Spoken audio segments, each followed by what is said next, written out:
La COP22 a été, comme je l'ai dit au départ, une COP d'action. Et la participation de la Guinée a été vraiment effective. Là, il faut reconnaître. Et vous avez vu ces 2 jours l'engouement des Guinéens.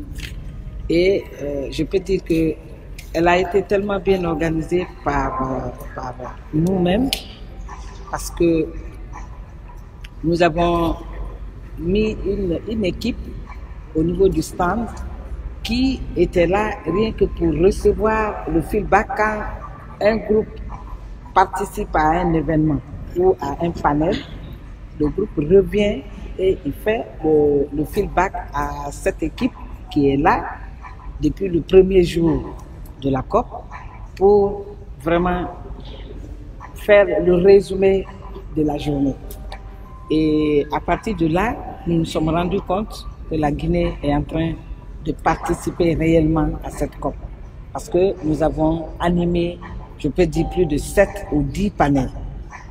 Le premier panel qui a été animé par la Guinée, c'était sur la gestion de l'eau en Guinée. Et ce panel a été tellement bien présenté par les animateurs et que vraiment tous ceux qui étaient dans la salle ont compris que la Guinée est vraiment le château d'eau de l'Afrique.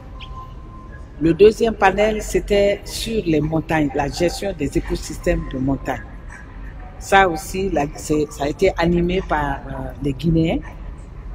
Et comme vous le savez, la Guinée, je peux dire que c'est un pays montagneux. Parce que nous avons, quand vous prenez le Fouta Djallon, vous prenez la forêt, nous avons les montagnes partout. Mais ces écosystèmes n'étaient pas très connus. Et cette COP nous a permis quand même de savoir que nous devons nous inquiéter aussi, non seulement par les écosystèmes de montagne, mais pas aussi s'inquiéter ou prendre en compte les populations qui vivent autour de ces montagnes.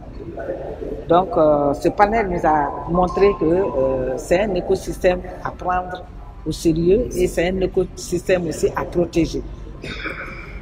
Le troisième panel, c'était le transport et les changements climatiques. Et comme vous savez, dans presque tous les pays africains, c'est des vieux véhicules que les gens importent de l'Europe pour les pays africains.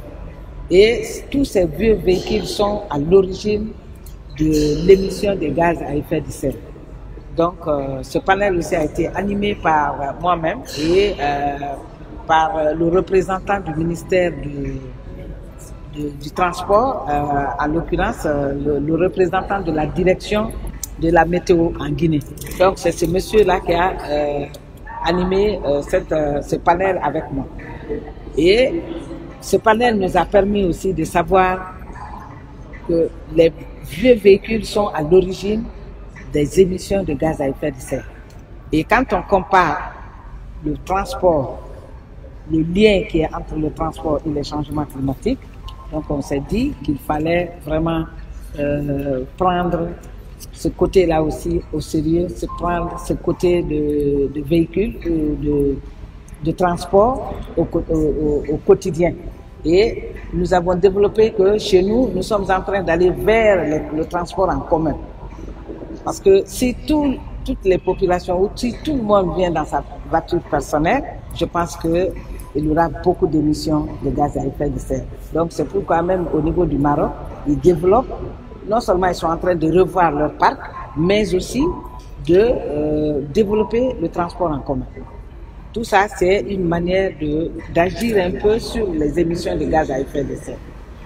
Après ce panel, il y a eu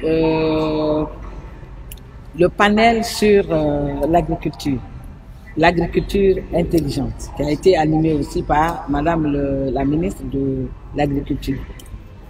Monsieur le ministre de l'Énergie vient de parler de la présentation qu'il a eue aussi sur les énergies renouvelables. Donc, je pense que la Guinée, en conclusion, je peux dire que la Guinée a vraiment participé à cette COP. Et qu'il y a eu vraiment des thématiques qui ont été développées qui nous a permis de comprendre réellement les problèmes du changement climatique. Ce que nous avons obtenu, nous avons eu aussi à poser, nous avons eu à travailler sur des projets d'adaptation.